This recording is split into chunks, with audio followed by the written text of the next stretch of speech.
तर आज आपण बनवत आहोत व्हेज पनीर पुलाव। त्यासाठी मी घेतलंय फ्लॉवर, बटाटा, गाजर आणि वाटाणा, पनीर, कांदा, टोमॅटो। मसाल्यांमध्ये आपण घेतलंय हिंग, जिरं, हळद आणि तिखट, 2 तमालपत्र, गरम मसाला, भिजवलेले तांदूळ आणि सगळ्यात महत्त्वाचं तेल।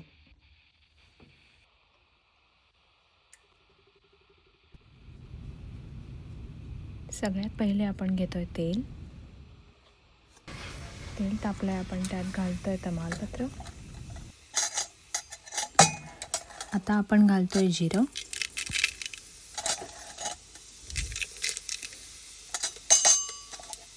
थोडंसं हिंग,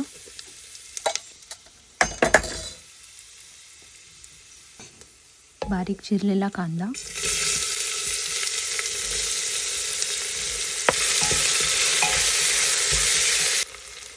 कांदा छान गुलाबी झाल्यावर आपण घालत आहोत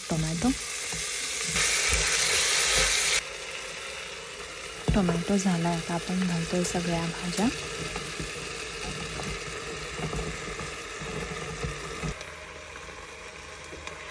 भाज्या घातल्यानंतर थोडंसं परतवून घ्यायचं आणि मग आपण घालत आहोत मीठ।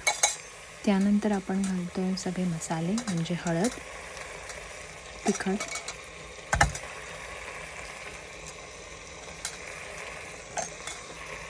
गरम मसाला,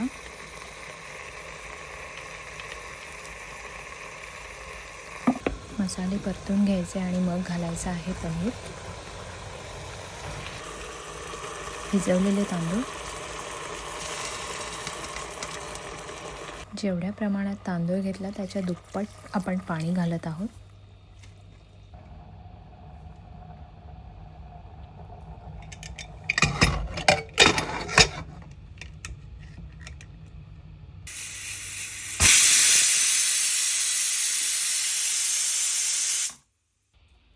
आणि आपला चमचमीत व्हेज पनीर पुलाव तयार आहे।